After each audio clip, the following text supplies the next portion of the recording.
Ano ba yung yellow mo? Hello, punta kami ng Edinburgh. Edinburgh? Eden, ang version is E. O, di ibash ka ng mga Briton.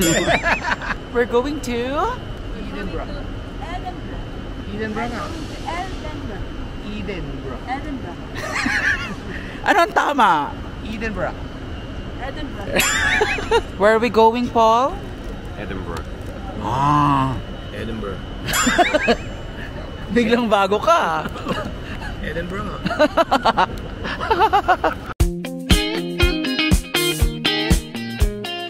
Andito na tayo saan? Edinburgh. Iwan na nga natin ito, nakakahiya.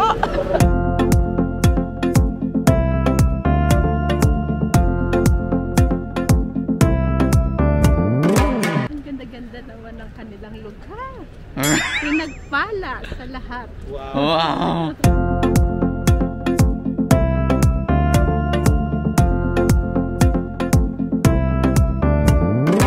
Hello mga kunars. Yan. We're here in Scotland. Ready ka na ba? Kaya ko yung pag-akyat, no problem sa akin. See, I'm very in time. Pinapasyal na namin ang Scotland at talagang super saya ng parents. Yan, kako yung hagdan na yan, parang yung sa Baguio lang, yung Lourdes ba, yung sa grotto. For the compare pa rin na sa Scotland. Pinag-Scotland ko na nga kayo. O umakyat ka na lang. Natuwa sila sa akin. Ang galing ko mag-English. Ano, hingal kabayo na? Hindi, kaya ko mo. Pwede ba mag-taxi na tayo pababa? Ha? Pwede mag-taxi ka. Pera eh. Walang pera. Pansin nyo ba mga kunas, yung mga bag namin ano na lang? Ano? Mumurahin na lang kasi binenta ng Steven yun. Inubos siya na sa amin. Alam ko lang kung bakit gano'n ang pronunciation nila ng Edinburgh. Dahil? Kasi dapat yan, ang pronunciation is Edinburgh. Eh, hiningal sila pag Edinburgh. Yun. Edinburgh. Where are you from? From Edinburgh. Oh, eh, sige, kung yan ang gusto mo eh. Why is it busy, Paul? This is the last weekend of the Edinburgh Festival, which is a huge annual event that takes over the whole city. Performances, poetry, plays, songs, comedy, you name it. It's in every venue in the whole city and attracts hundreds of thousands of people from all over the world every year. Ano daw?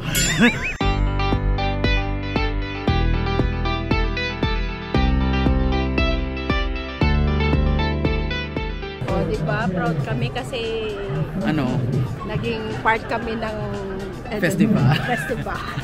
Buti na lang parents ko ang kasama ko ngayong nag-Edinburgh kami kasi okay lang sa kanila, maraming photo bomber. Dito ginagawa ang whiskey. O, try mo, uminom ka doon. Ayoko. Banayad whiskey. So this place is the world's largest collection of whiskies. Okay. Grabe mga kunars, pati itong Edinburgh Castle, oh. Castle? Ginawa nilang stadium kasi may event tonight. Ayan. Mother! Nakaka-amaze talaga ako. Sa mga lugar nila. Pagtaka kung paano yan ginawa. Bababa na tayo dun sa may kulay-kulay na bahay. I-ready mo na ang paa mo dahil pababa yun. Oh, madali lang yan. I'll just bend. Are you happy? Sobra. Oh, very good. Sobra daw. Are you happy? Sobra. Really? Yan na. Ito na po. Paisa-isa kang bahang. Kaya? Kaya pa yan. Yan, may makakapitan. Mabilis ako kung may makakapitan. Overweight kasi. Anong overweight? Obese ka na. Ginusto mo yan ay coke pa more.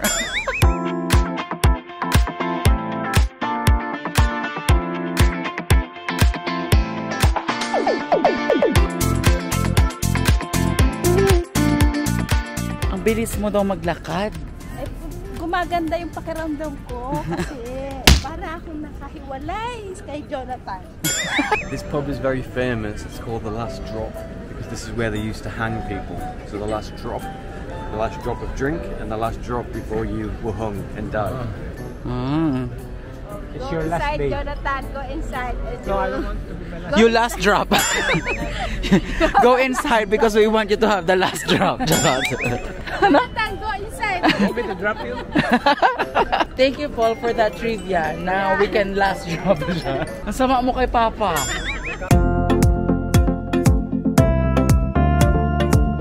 Yan. Nasaan si Mama? Yung knight in shining armor. Nandun yung nanay mo. Nasaan? Nandun. Babawi tayo dito.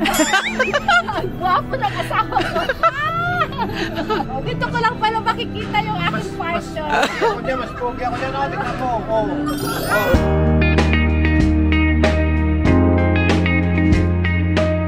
Di na kaya?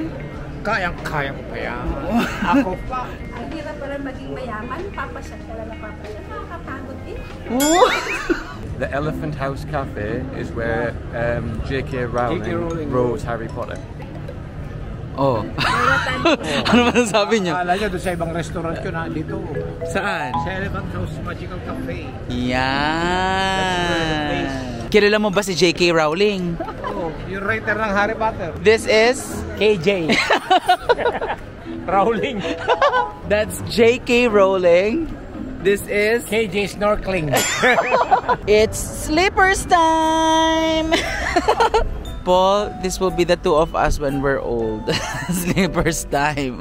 Yan pala ang purpose ng bag for the chinelas. Kaya ko pa naman maglakad na nakasapatos. Ang problema lang, sumatama na yung hinilit ko sa tela ng sapatos ko. Oh, let's go na dun sa may fountain. And then after dun sa fountain, lakaran na to.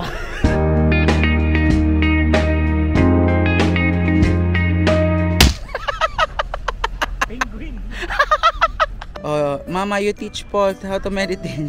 Hold your breath. What are you doing? For meditation. Oh, you follow Mother. I can't cross my legs, I find it really uncomfortable. You speak English first. What are you doing? Already. Struggle is real.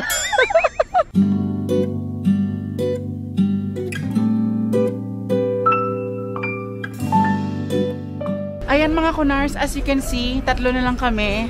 Dahil Sumuko na yung isa. hindi na kinaya ng father. So iniwan na namin siya sa may train station at kami na lang ang pupunta ng Canton Hill. Are you still okay? Raring to go. Mamaya ka sa akin. Uy, ang programa ito ay rated SPG. Oh, ano Jonathan? Ano? Gusto mo lang gumala. Gusto mo lang picture-picture. O ano ngayon, kulang ka ngayon. Ang ganda pa naman ang pupuntahan Hindi namin. natin i-share sa kanya. Papa, buti na lang talaga hindi ka talaga pumunta dito. Madededs ka talaga. Magagastusan si Kunars. Hindi namin alam kung paano siya ililibing dito. Tignan nyo naman, oh mga kunars. Paakyat talaga ang Canton Hill. Kaya pa? Yes. Kay Mama wala talaga akong problema kasi fit na fit talaga ang mother.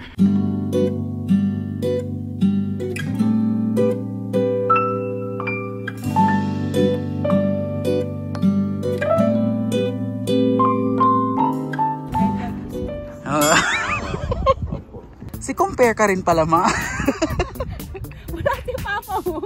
Ako na lang. I'm free!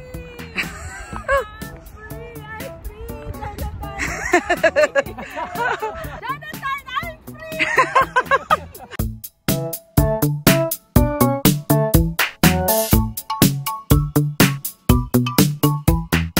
Oh ma, naikot mo na ang Edinburgh. Anong masasabi mo? Basta salamat sa lahat, anak. Kasi nag-enjoy talaga ako. Mas nag-enjoy ako dito, anak. Maganda talaga ang Edinburgh mga kunars. Worth it talaga siyang bisitahin. At ang kagandahan dito, 1 oras lang ang Edinburgh. Well, 1.5 hours lang ang biyahe from Newcastle to Edinburgh. Kaya ang bilis lang namin nakakapunta dito madalas. And since malapit lang siya sa amin, mura ang pamasahe. Pagka nag-break kayo ng boyfriend nyo o kaya girlfriend nyo, pumunta lang kayo dito.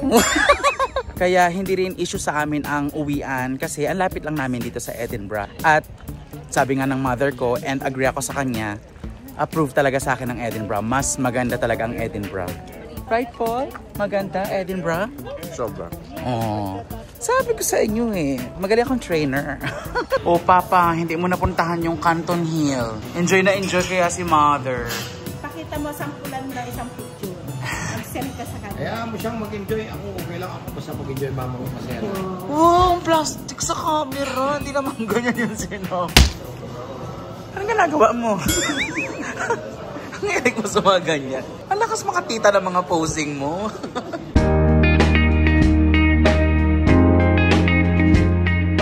Uwi na tayo, ma. Ano? Ubos na ang lakas. Kailangan mag-recharge para tomorrow.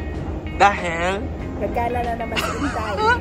Ang magpaalam ka. Anong gala na yung bukas? Ang magpaalam ka na sa mga Konars. Bye na. Yeah. Sabi mo, please don't forget to like and subscribe. Sabi mo, please don't skip the ads. Don't skip the ads, please.